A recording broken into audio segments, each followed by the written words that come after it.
నమస్కారం. నా TV news వార్తలకు స్వాగతం. ముందుగా వార్తల్లోని ముఖ్యాంశాలు.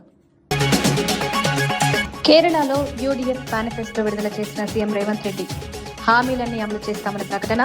మార్పు కోసం యూడీఎఫ్ కు ఓటు వేయాలని పిలుపు. సరైన నాయకత్వంలో అభివృద్ధి సాధ్యమని వ్యాఖ్య.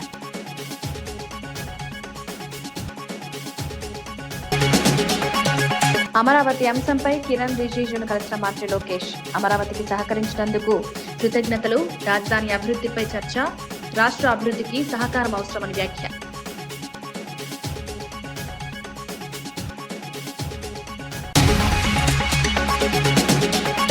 హుజరాబాద్ లో డంపింగ్ యార్డుకు వ్యతిరేకంగా కౌశిక్ హెచ్చరిక. కాంట్రాక్టర్లు ముందుకొస్తే ప్రజలు తిరగబడతారని వ్యాఖ్య. నిర్ణయం వెనక్కి తీసుకోకపోతే దీక్ష చేస్తామని హెచ్చరిక.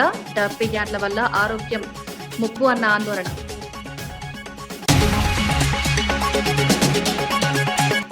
అధికారులపై మాజీ మంత్రి పేర్ని నాని తీవ్ర వ్యాఖ్యలు. 2029లో పరిస్థితులు మారతాయని హెచ్చరిక.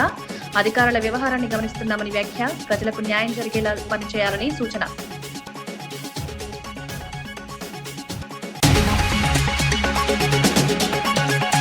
తెలుగు జాతి గౌరవంపై ఎంపీ లక్ష్మణ్ కీలక వ్యాఖ్యలు. కాంగ్రెస్ పాలనలో తెలుగువారిని కించపరిచారని విమర్శ.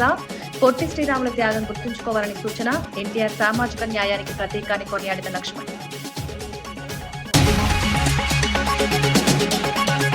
కేరళ అసెంబ్లీ ఎన్నికల నేపథ్యంలో యునైటెడ్ డెమోక్రటిక్ ఫ్రంట్ కూటమి మేనిఫెస్టోను సీఎం రేవంత్ రెడ్డి విడుదల చేశారు. స్థానిక నేతలతో కలిసి జరిగిన ఈ కార్యక్రమంలో కీలక వ్యాఖ్యలు చేశారు. యూడీఎఫ్ ప్రజలకు ఇచ్చిన ప్రతి హామీని 100% అమలు చేస్తామని స్పష్టం చేశారు. సంక్షేమం, అభివృద్ధి, పారదర్శక పాలన ప్రధాన లక్ష్యాలని వివరించారు.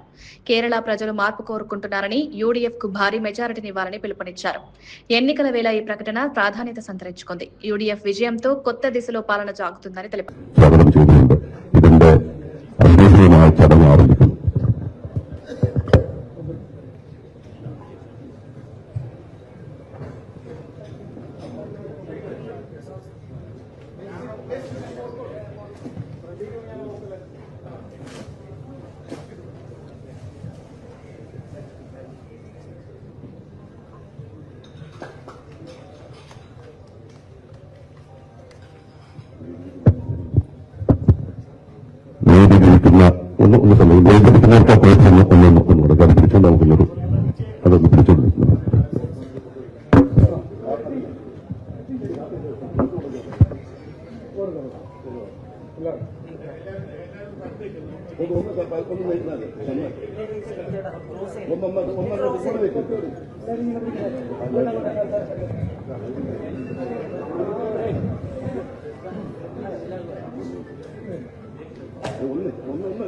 ഒന്ന് അറിയിക്കട്ടെ അതൊന്ന് please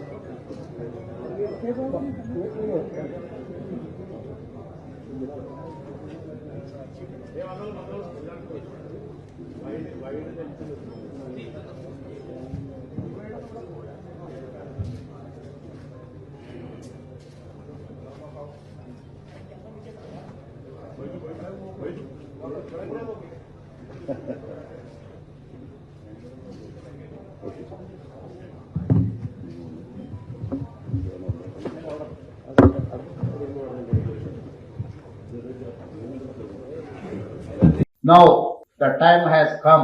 Kerala people have to decide who has to run the government. I'm assuring you, I'm going to be there. I'm going to stand along with Kerala people. Next 20-25 years, I'm going to serve poorest of the poor. Whenever Kerala people request, whenever Kerala people wanted to come here, I will come. I will support Kerala people.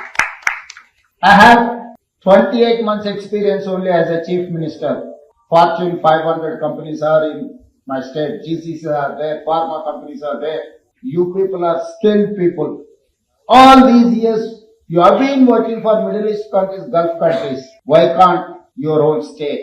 Earlier, we used to work for developed countries like US, any other country, in software, pharma, other different verticals.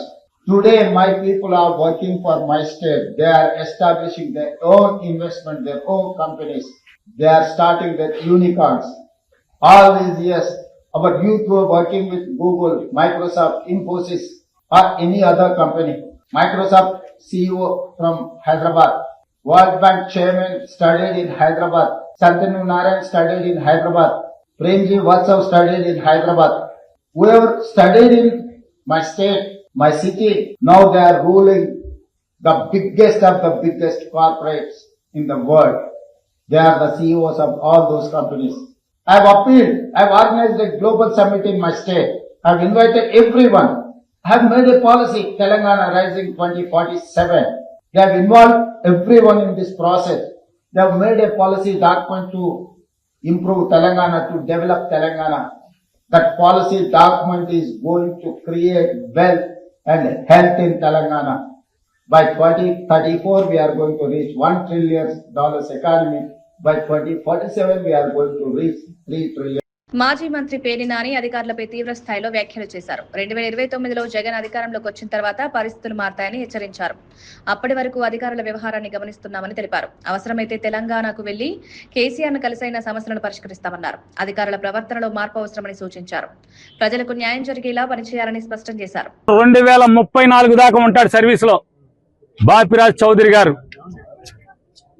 Chandrababu Naidu గారి చుట్టం, గోపీచంద్ గారికి చుట్టం. ఈ బాపిరాజ్ చౌదరి గారిని 2029 government రాగానే, జగన్ రాగానే ఆ commissioner Bandar posting తీసుకొచ్చి ఇదే బాధ, ఇదే ప్రొక్లైన్ దిగితే గుండెల్లో ఎంత బాధ ఉంటుందో నీకు, నిన్ను ఆడిస్తున్న నీ పెన్ డ్రైవ్లన్నీ కూడా సేఫ్ లాకర్లో దాచుకుని నిన్ను తోలుబొమ్మలాగా ఆడిస్తున్నటువంటి ఆడికి ఇద్దరికి ఈ జేసీబీ బకెట్లు దిగితే ఎంత బాధ ఉంటుందో చూపించకపోతే కులరవీంద్ర చూసుకో. ఇదే బాపిరాజుని బందర్ తీసుకొస్తా. ఇదే పోలీసులు ఎవరెవరైతే ఉన్నాడో, పొద్దున ఒకడు ఉన్నాడు చల్లగా శంపందిలాగా ఉన్నాడు, ఆడిని కూడా ఇక్కడికే తీసుకొచ్చి ఇక్కడే నీ ఇళ్ళకి కాపలా పెట్టి బందోబస్తు పెట్టి నువ్వు ఎట్లా అయితే వస్తే వీళ్ళందరినీ ఈడిపించావో, చొక్కాలు పట్టుకుని, చీరలు పట్టుకుని, జాకెట్లు పట్టుకుని ఈడిపించావో ఈ మనుషుల్ని, అట్లాగే నిన్ను నీ కోసం వచ్చిన ప్రతి ఒక్కరిని ఇదే పోలీసులు వాళ్ళు ఎవడెవడైతే వచ్చాడో సిఐలు, ఎస్ఐలు మొత్తం అందరినీ నీ ఇళ్ల చుట్టూ, బైపాస్ లో ఇంటి చుట్టూ, ఇక్కడ పార్కులో కట్టిన ఇంటి చుట్టూ అదే పోలీసుల్ని పెట్టి, అదే బాపురాజుని పెట్టి, గోపాలరావుని అసిస్టెంట్ కమిషనర్ ఒకన్నాడు. ఎవరెవరైతే ఈ పాడు పనులు, తప్పుడు పనులు ఇన్వాల్వ్ అయ్యారో నోటీసులు ఇవ్వకుండా, ఏసీపీ నీ ఇంటికి ప్లాన్ లేదు, నీ ఇల్లు ఎక్కడో నాకు తెలుసు, నీకు తెలుసు. అలాగే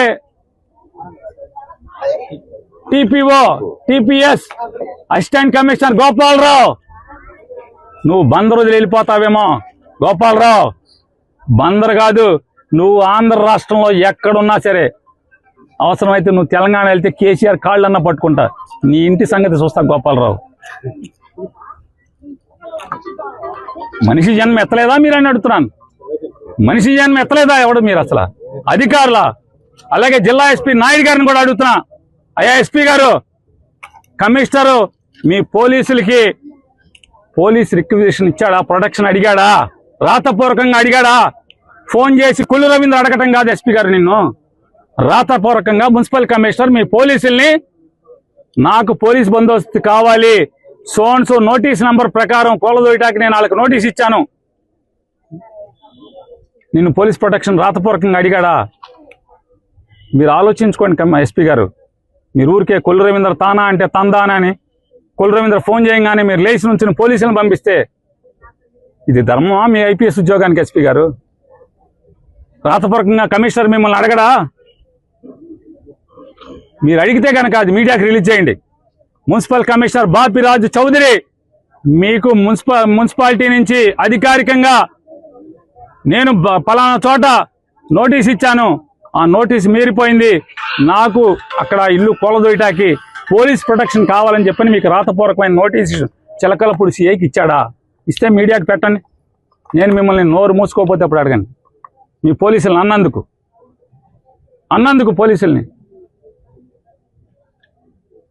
పోలీసులు అన్నందుకు అమరావతి రాజధాని అంశంపై కేంద్ర పార్లమెంటరీ వ్యవహారాల మంత్రి కిరణ్ రిజిజును మంత్రి నారా లోకేష్ కలిశారు. అమరావతికి చట్టబద్ధత కల్పించడంలో సహకరించినందుకు కృతజ్ఞతలు తెలిపారు. రాష్ట్ర అభివృద్ధికి కేంద్రం సహకారం అవసరమని వివరించారు. అమరావతి నిర్మాణాన్ని వేగవంతం చేయడానికి అవసరమైన చర్యలపై చర్చించారు. ఈ సమావేశంలో భవిష్యత్ కార్యాచరణపై కూడా చర్చ జరిగినట్లు సమాచారం.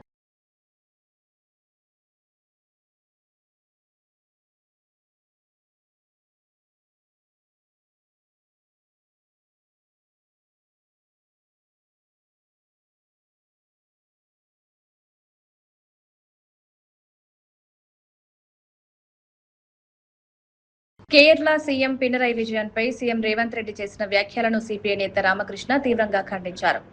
ఎన్నికల ప్రచారంలో చేసిన వ్యాఖ్యలు అనుచితమని మండిపడ్డారు. ఒక ముఖ్యమంత్రి హోదాలో ఉండి మరో రాష్ట్ర ముఖ్యమంత్రిపై వ్యక్తిగత వ్యాఖ్యలు చేయడం సరైంది కాదన్నారు. రాజకీయ విభేదాలున్నా గౌరవప్రదంగా విమర్శలు చేయాల్సిన అవసరం ఉందని సూచించారు. ప్రజాస్వామ్య విలువలను కాపాడే బాధ్యత నాయకులపై ఉందని చెప్పారు. ఈ విధమైన వ్యాఖ్యలు రాజకీయ సంస్కృతికి భంగం కలిగిస్తాయని పేర్కొన్నారు. వాస్తవానికి భారతదేశంలోనే మొట్టమొదటిసారి 100% లిటరసీ సాధించిన ఏకైక రాష్ట్రం కేరళ రాష్ట్రం. పైగా ఇప్పుడు డిగ్రీ వరకు కూడా ఉచిత విద్య వారు కొనసాగిస్తూ ఉన్నారు. అంతేకాకుండా భారతదేశంలో కేరళ, వెస్ట్ బెంగాల్లో మాత్రమే 100కి 100 రూపాయలు భూ సంస్కరణలు అమలు జరిపి పేదవాళ్లకు భూములు పంపిణీ చేశారు. అంతేకాకుండా ఇటీవల పినరయి విజయన్ ప్రభుత్వం మన భారతదేశంలో ఎక్కడా లేనట్టుగా మన నవంబర్ 1వ తేదీ నాడు వాళ్ళు ఈవెన్ అసెంబ్లీలోనే ప్రకటించారు. ఎక్స్ట్రీమ్ పావర్టీ ఏదైతే ఉందో అత్యంత దుర్భర దారిద్ర్యంలో జీవిస్తున్న వారి యొక్క పేర్లన్నీ కూడా తీసుకొని సర్వే చేసి వాళ్ళందరికీ కూడా ఇవాళ ఉద్యోగాలు, ఉపాధి, వ్యాపారాలు కల్పించి అత్యంత పేదరికం లేకుండా ఆ రాష్ట్రంలో చేసి వారు ప్రజలకు వివరించారు. మరి అంతేగా ఈరోజు ఇంకా ఘనంగా చెప్పుకోగలం. ఈవెన్ కరప్షన్ చూస్తా ఉన్నాం. తెలంగాణలో, ఆంధ్రాలో, కర్ణాటకలో అనేక రాష్ట్రాలు, మీరు ఈవెన్ మీ కాంగ్రెస్ అధికారం ఉండే రాష్ట్రాల్లో కూడా విపరీతంగా కరప్షన్ ఉంది. కానీ భారతదేశంలోనే అతి తక్కువ కరప్షన్ ఉన్న రాష్ట్రం, అవినీతి తక్కువగా ఉన్న రాష్ట్రము అది కేరళ రాష్ట్రం. గతంలో ఏ గవర్నమెంట్ హుజూరాబాద్ లో డంపింగ్ యార్డ్ ఏర్పాటు చేయడాన్ని బీఆర్ఎస్ ఎమ్మెల్యే పాడి కౌశిక్ రెడ్డి తీవ్రంగా వ్యతిరేకించారు. ప్రభుత్వం టెండర్లు పిలిచినా ఏ కాంట్రాక్టర్ ముందుకొచ్చినా ప్రజలు తిరగబడతారని హెచ్చరించారు. స్థానిక ప్రజల అభిప్రాయాలను పట్టించుకోకుండా నిర్ణయాలు తీసుకోవద్దన్నారు. ప్రభుత్వం నుంచి స్పష్టమైన ప్రకటన రాకపోతే జేఏసీ ఆధ్వర్యంలో 48 గంటల దీక్షకు దిగుతానన్నారు. పరిస్థితిలో హుజురాబాద్ లో డంపింగ్ యార్డ్ పెట్టడానికి వీలు లేనే లేదు. నేను ఇంకోటి కూడా చెప్తున్నా, కాంట్రాక్టర్లు అందరు కూడా నేను చెప్తా ఉన్నాను, హెచ్చరిస్తా ఉన్నాను. ప్రభుత్వము టెండర్లకి పిలిచిన ఏ కాంట్రాక్టర్ టెండర్లు వేసినా రేపు హుజురాబాద్ ప్రజలు మాత్రం తప్పకుండా తిరగబడతారు. ఎట్టు పరిస్థితిలో ఈడ పని మాత్రం హుజురాబాద్ ప్రజలు మాత్రం ఎట్టు పరిస్థితిలో మిమ్మల్ని చేయనియరు. ఎట్టు పరిస్థితిలో ఈ రద్దు అనేది కంపల్సరీ కావాలని నేను ఈ ప్రభుత్వాన్ని హెచ్చరిస్తా ఉన్నాను. నేను దయచేసి మీ ద్వారా హుజురాబాద్ ప్రజలందరినీ కూడా విజ్ఞప్తి చేస్తా ఉన్నాను. రేపు హుజురాబాద్ పట్టణంలో బంద్ పిలుపునిచ్చినాం. దయచేసి అందరూ కూడా సహకరించాలి. రేపు నేను ప్రభుత్వాన్ని కూడా డిమాండ్ చేస్తా ఉన్నాను, మీరు ఎట్టు పరిస్థితిలో రేపు బంద్ మేము పిలిపించిన తర్వాత మీరు గిట్లా మీ తరఫు నుంచి ప్రకటన రాకపోతే నేను 7-8 తారీఖు 48 గంటల దీక్షకి ఖచ్చితంగా జేఏసీ ఆధ్వర్యంలో ఏదైతే వాళ్ళు అక్కడ దీక్ష చేస్తారో ఖచ్చితంగా వాళ్ళకి మద్దతు తెలుపుతూ నేను 48 అవర్స్ అంటే 7-8 సాయంత్రం వరకు 7 తారీఖు పొద్దున 10 గంటలకి మొదలు పెడితే వీళ్ళ ప్రకటన రాకపోతే 8 తారీఖు సాయంత్రం 5 గంటల వరకు ఖచ్చితంగా దీక్షకి ఆడనే కూర్చుంటా, ఆడనే పనుకుంటా. బీజేపీ ఎంపీ లక్ష్మణ్ తెలుగు జాతి గౌరవంపై కీలక వ్యాఖ్యలు చేశారు. కాంగ్రెస్ పాలనలో తెలుగు వారిని కించపరిచే విధానం ఉండేదని విమర్శించారు. అమరజీవి పొట్టి శ్రీరాములు త్యాగంతో ఆంధ్ర రాష్ట్రం ఏర్పడిందని గుర్తు చేశారు. తెలుగు జాతి చరిత్రను ప్రతి ఒక్కరూ తెలుసుకోవాల్సిన అవసరం ఉందన్నారు. సామాజిక న్యాయానికి ప్రత్యేకగా ఎన్టీఆర్ నిలిచారన్నారు. సాధారణ ప్రజలను రాజకీయాల్లోకి తీసుకొచ్చిన నాయకుడు ఎన్టీఆర్ అని కొనియాడారు. హైదరాబాద్ ను ప్రపంచ స్థాయికి తీసుకెళ్లిన వ్యక్తి చంద్రబాబు అన్నారు. మోదీ ప్రభుత్వం విభజన హామీలను అమలు చేస్తోందని తెలిపారు. 11,000 కోట్ల రూపాయల నిధులు కానివ్వండి, ఈ రకంగా మరి విభజన హామీలన్నీ కూడా నెరవేరుస్తూ ఈరోజు ఆంధ్రప్రదేశ్ అభివృద్ధి పథంలో ఈరోజు నరేంద్ర మోడీ గారు, చంద్రబాబు నాయుడు గారు ఏ రకంగా వాళ్ళకు వేవ్ లెంగ్త్తో కలిసి ఈ రాష్ట్రాన్ని ఈ వికసిత భారత్ను సంకల్పం చేయడానికి వాళ్ళ సహకారం చేయడానికి ముందుకు పోతా ఉన్న సందర్భంలో 2019లో మళ్ళీ ఈ పిల్ల కాంగ్రెస్ అధికారులకు రావడము, ఏ రకంగా మళ్ళీ ఆ రోజు మళ్ళీ 3 రాజధానులు అని చెప్పి ఆ రకంగా గందరగోళం సృష్టించడం, ఆ దేశానికి మళ్ళీ మాట్లాడుతూ ఉంటారు నాయకుడు. అసలు రాజధాని అనేది దేశానికి ఉంటుంది, రాష్ట్రాలకు ఎక్కడైనా రాజధాని ఉందా చట్టంలో అని ప్రశ్నిస్తూ ఉన్నారు. ఇది నవ్వుల పాలవుతున్నారు ఇవాళ. నేను నిన్ను చూశాను అక్కడ సోషల్ మీడియాలో. కొత్తగా ఆయన కొత్త కాయిన్ చేశాడు. ఏంటది? మూవీ గనట. మచిలీపట్నం, విజయవాడ, గుంటూరు ఈ మూవీ గన్ ప్రజలు నవ్వుకుంటున్నారు. ఇది ఒక స్థాయిలో ముఖ్యమంత్రిగా ఉండే వ్యక్తి ఈ రకంగా ప్రజల జీవితాలతో చిలకడటమాడు. ఏ రకంగా ఆ రోజు మరి మాతృమూర్తులు ఆరుపరచడు ఏ రకంగా ఈ అమరావతి కోసం పాటుపడితే, అటువంటి మరి చంద్రబాబు నాయుడు గారు ఆ అహర్నిశలు రాష్ట్రం కోసం పనిచేస్తూ ఉంటే 70 సంవత్సరాల వయసులో ఆ రోజు కక్ష సాంపుల చర్యల్లో భాగంగా అరెస్ట్ చేసి జైలుకి పంపించి ఒక పైశాచిక ఆనందం పొందినటువంటి పిల్ల కాంగ్రెస్ పార్టీ నాయకులు ఆ రోజు I was one of the first person among the people who have condemned the arrest of Tara Chandrababu and put him to jail for 50 more than 50 days. ఇది రాజకీయాల్లో వైషమ్యాలు ఉండొచ్చు, విరుద్ధమైనటువంటి ఆలోచనలు ఉండొచ్చు, ఆ రకమైనటువంటి భిన్న అభిప్రాయాలు ఉండొచ్చు. అంత మాత్రాన ఆ రకంగా అక్రమ కేసులు పెట్టి జైలు పంపిస్తే ఏ రకంగా ఆ రోజు ఇదే పవన్ కళ్యాణ్ గారు, చంద్రబాబు నాయుడు గారు, మోదీ గారు ఒక కూటమిగా ఏర్పడి ఇటువంటి పార్టీలకు ఈ రాజకీయాల్లో స్థానం ఉండడానికి లేని చెప్పి ప్రజలను ఏకం చేసి ఆ రకంగా మరి మాజీ ఎమ్మెల్యే గోపిరెడ్డి శ్రీనివాసరెడ్డి కూటమి నాయకులపై తీవ్ర విమర్శలు చేశారు. చంద్రబాబు, లోకేష్ మాటలు ఒకలా ఉంటాయని, పనులు మరోలా ఉంటాయన్నారు. రాష్ట్రంలో కూటమి నేతలకు ఒక రాజ్యాంగం, వైసీపీకి మరో రాజ్యాంగమా అని ప్రశ్నించారు. కూటమి నేతలు చేసిన తప్పులు ఎందుకు పట్టించుకోవడం లేదని విమర్శించారు. ఇది ప్రజాస్వామ్యానికి విరుద్ధమని పేర్కొన్నారు. న్యాయం అందరికీ సమానంగా ఉండాలని డిమాండ్ చేశారు. మీడియాలో అంతా కూడా ఈరోజు ఈ యొక్క సంఘటన గురించి ఎంక్వైరీ చేసి అరెస్టులు జరిగితే ఈయనకి స్టేషన్ బెయిల్ ఇచ్చి పార్లమెంటుకి పంపించిన ఘనత ఈ తెలుగుదేశం పార్టీకి చెందింది. అట్లానే ఇంకొక ఎమ్మెల్యే, రైల్వే కోడూరు ఎమ్మెల్యే అరవ శ్రీధర్, ఆయన అమ్మాయిల్ని మానభంగం చేసి గర్భిణీ చేసి ఒకటిసారి కాదు 4-5 సార్లు చేసినా పాపం అమ్మాయి మొత్తుకుంటున్నా సరే ఆయన యథాస్థితిగా పార్టీ కార్యక్రమాల్లో పాల్గొనటం కానీ, అట్లానే ఇంతవరకు విచారణ కమిటీ వేశారు. ఆ కమిటీ వేసి కూడా దాదాపు 45 రోజుల పైన అవుతా ఉంది. ఆ కమిటీ ఏమి రిపోర్ట్ ఇచ్చిందో ఎవరికి తెలియదు. నిన్న నర్సరావుపేటలో స్థానిక ఎమ్మెల్యే చదలవాడ అరవింద్ బాబు గారు ఏకంగా ఎస్పీ ఆఫీస్లో దాదాపు 10 గంటల పాటు ఆయన హల్చల్ చేసి ఏదో ఒక లీగల్ అడ్వైజర్ పోస్ట్ ఇవ్వలేదనే ఉద్దేశంతో ఒక ఐపీఎస్ అధికారి ఆయన విధులకి ఆటంకం కల్పిస్తూ ఆయన ఛాంబర్లో 10 గంటల పాటు కూర్చొని వీరంగం చేస్తే మీరేం కేసులు పెట్టరా? ఒక కానిస్టేబుల్ని అడ్డుకుంటే వైఎస్ఆర్ కాంగ్రెస్ పార్టీ కార్యకర్త కానీ నేత కానీ విధులకు ఆటంకం కలిగించాడని నాన్ బెయిలబుల్ కేసులు పెట్టి లోపల పడేసే కార్యక్రమం చేస్తారు. అంటే మీకు ఒక రాజ్యాంగం, ఇక్కడ ఈ రాష్ట్రంలో వైఎస్ఆర్ కాంగ్రెస్ పార్టీకి ఒక రాజ్యాంగం. మీరేం చేసినా చెల్లిపోతుంది ఈ రాష్ట్రం. ఎవడు ఏం చేసినా, ఎన్ని దోపిడీలు చేసినా, ఇసుక, మద్యం, ఎవడు మీ ఇష్టం ఏది చేసుకున్నా సరే పేకాట క్లబ్బులు నడిపిస్తున్నారు చిలకలూరిపేటలో, సత్తెనపల్లిలో. ఏమి మాట్లాడరు. లోక్సభలో ఓవర్సీస్ సిటిజన్స్ ఆఫ్ ఇండియా క్రీడాకారుల అంశంపై కాంగ్రెస్ ఎంపీ చామల కిరణ్ కుమార్ రెడ్డి ప్రస్తావించారు. హైదరాబాద్ వంటి నగరాల్లో ఎంతో మంది ప్రతిభావంతులైన ఓసీఐ క్రీడాకారులు దేశవాళీ క్రికెట్ టోర్నీలో రాణిస్తున్నారన్నారు. 2024లో బీసీసీఐ నిబంధనల మార్పుతో వారు అవకాశాలు కోల్పోతున్నారన్నారు. ఇది ప్రతిభకు అన్యాయం చేస్తుందన్నారు. వారికి భారత్ తరపున ఆడే అవకాశం కల్పించాలని కేంద్ర క్రీడల మంత్రిత్వ శాఖను కోరారు.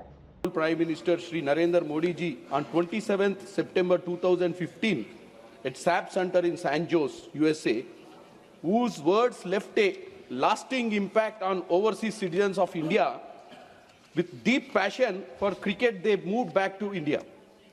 They progressed rapidly and represented Hyderabad and other states in prestigious BCCI tournaments such as Vijay Merchant, Vinnu Mankad, coach Behar, CK Naidu and under 23 state tournament. Sir, मैं एक बच्चे के बारे में बात करना है sir. His name is Rishit Reddy. He is also Indian overseas citizen है sir. He represented India for under 19. His parents have moved back to India and started their company and providing employers contributing to the society and the economy. However, in 2024, The BC ఇండోనేషియాలో సంభవించిన శక్తివంతమైన భూకంపం ప్రజలను తీవ్ర భయాందోళనకు గురిచేసింది. Richter స్కేల్పై 7.6గా నమోదైన ఈ భూకంపనలు అనేక ప్రాంతాల్లో తీవ్ర ప్రభావం చూపాయి. భవనాలు కూలిపోవడంతో భారీ నష్టం సంభవించింది. గోడలు బీటలు వారడంతో ప్రజలు ఇళ్ల నుంచి బయటకు పరుగులు తీశారు. శిథిలాల కింద చిక్కుకున్న వారిని రక్షించేందుకు అత్యవసర బృందాలు రంగంలోకి దిగాయి. గాయపడిన వారిని సమీప ఆసుపత్రికి తరలించి చికిత్స అందిస్తున్నారు. మరిన్ని ఆఫ్టర్ షాక్స్ వచ్చే అవకాశం ఉందని అధికారులు హెచ్చరించారు.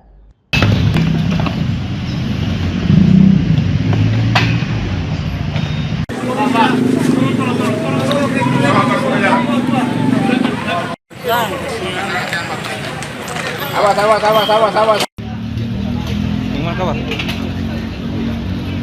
Gimana kabar?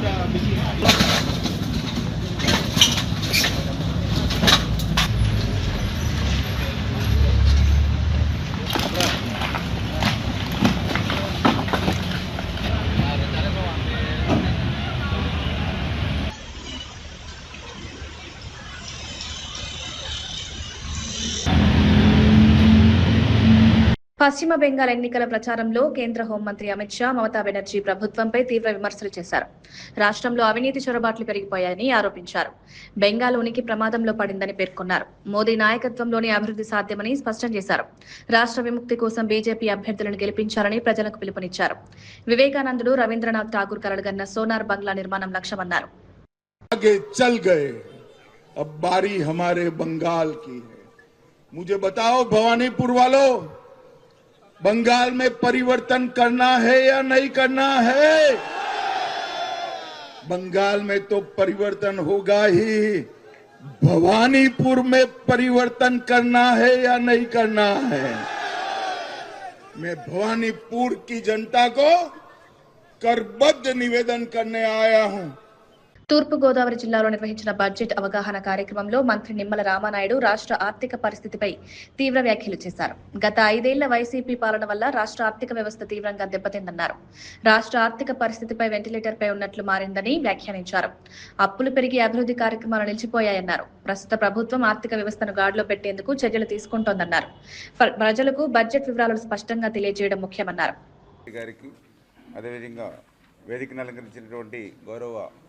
జేసీ స్వరూప్ గారికి, అదేవిధంగా మున్సిపల్ కమిషనర్ రాహుల్ మీనా గారికి, డిఆర్ఓ సీతారామమూర్తి గారికి, ఇంకా వేదిక ముందున్నటువంటి గౌరవ శాసనసభ్యులు, అదేవిధంగా గౌరవ అధికారులకు, పాత్రికేయ మిత్రులకు అందరికీ కూడా ముందుగా నా హృదయపూర్వకమైనటువంటి నమస్కారాలు ముందుగా మీ అందరికీ కూడా తెలియజేసుకుంటూ, ఈరోజు గౌరవ ముఖ్యమంత్రి నారా చంద్రబాబు నాయుడు గారు 2024లో ప్రజల ఆశీర్వాదంతో కూటమి ప్రభుత్వం అధికారంలోకి వచ్చిన తర్వాత ఆర్థికమైనటువంటి ఇబ్బందులు, ఆర్థికపరమైనటువంటి కష్టాలు ఈ యొక్క ఆంధ్రప్రదేశ్ రాష్ట్రానికి ఉన్నటువంటి స్థితిలో కూడా ఏ రకంగా అభివృద్ధిని, సంక్షేమాన్ని ఈరోజు రాష్ట్రంలో అమలు చేస్తున్నామో ఈ బడ్జెట్ అవుట్ రీచ్ ప్రోగ్రాం ద్వారా ప్రతి జిల్లాలోనూ, ప్రతి నియోజకవర్గంలోనూ, ప్రతి మండలంలోనూ కూడా ప్రజలకు వివరించాలనేటువంటి ఆలోచనలో భాగంగానే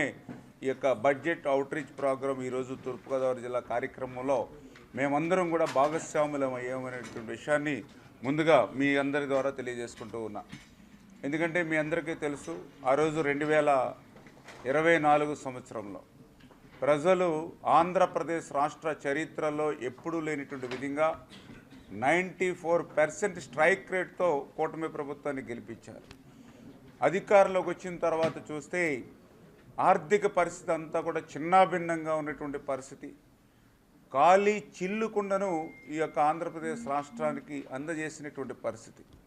ఖాళీ కొండేస్తే ఏదో రకంగా శ్రమించి నింపుకోవచ్చు, కానీ ఖాళీ చిల్లుకుండ అంటే జగన్మోహన్ రెడ్డి చేసినటువంటి అప్పుల్ని ఒక పక్క తీర్చాలి, ఆయన చేసినటువంటి అప్పులకి వడ్డీలు మరొక పక్కన కట్టాలి, మరొక పక్కన అభివృద్ధిని, సంక్షేమాన్ని, ప్రజల యొక్క కోరికల మేరకు మళ్ళీ వాటిని కూడా మనం నెరవేర్చాలి. ఇటువంటి సవాళ్ళనన్నింటినీ కూడా అధిగమిస్తూ ఈరోజు ఒక పరిపాలన దక్షత ఉన్నటువంటి వ్యక్తి ఈరోజు ముఖ్యమంత్రిగా చంద్రబాబు నాయుడు గారు ఉండడం, ఆయనకి కొండంత అండగా ఉప ముఖ్యమంత్రిగా ఇవాళ పవన్ కళ్యాణ్ గారు ఉండడం, వీరిద్దరికీ తోడుగా నరేంద్ర మోడీ గారు ఉండడం వల్లనే ఇటువంటి సవాళ్ళన్నింటినీ కూడా అమెరికా అధ్యక్షుడు డొనాల్డ్ ట్రంప్ ఫ్రాన్స్ అధ్యక్షుడు మైక్రాన్ పై చేసిన వ్యాఖ్యలు సంచలనంగా మారాయి.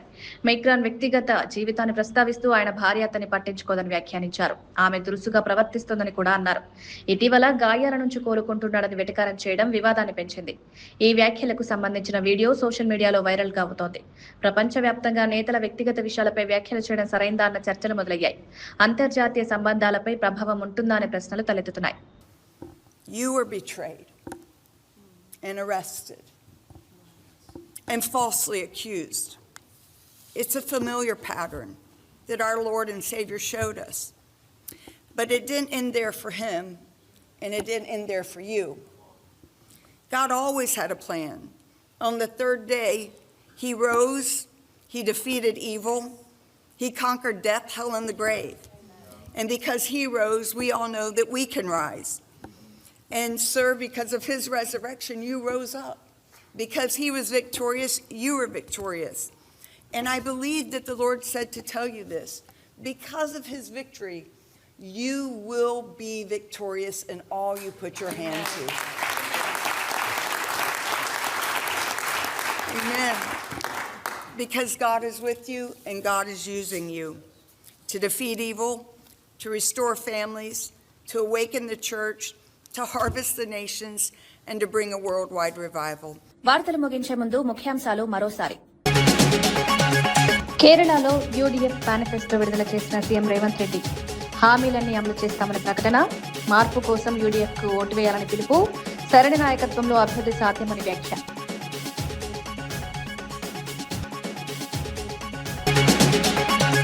అమరావతి అంశంపై కిరణ్ రిజిజును కలిసిన మంత్రి లోకేష్. అమరావతికి సహకరించినందుకు కృతజ్ఞతలు.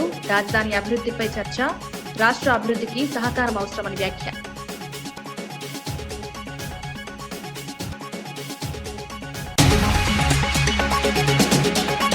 హుజరాబాద్ లో డంపింగ్ యార్డుకు వ్యతిరేకంగా కౌశిక్ హెచ్చరిక. కాంట్రాక్టర్లు ముందుకొస్తే ప్రజలు తిరగబడతారని వ్యాఖ్య. నిర్ణయం వెనక్కి తీసుకోకపోతే దీక్ష చేస్తామని హెచ్చరిక. డంపింగ్ యార్డుల వల్ల ఆరోగ్యం ముప్పు అన్న ఆందోళన.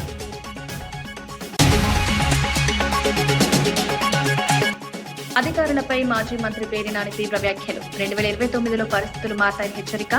అధికారుల వ్యవహారాన్ని గమనిస్తున్నామని వ్యాఖ్య. ప్రజలకు న్యాయం జరిగేలా పనిచేయాలని సూచన.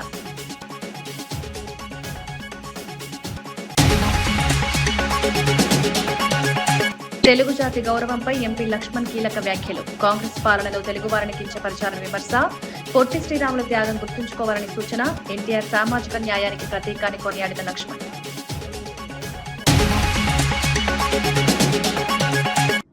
ఇవి ఈనాటి వార్తా విశేషాలు. మరో బులెటిన్లో మళ్ళీ కలుద్దాం. నమస్కారం.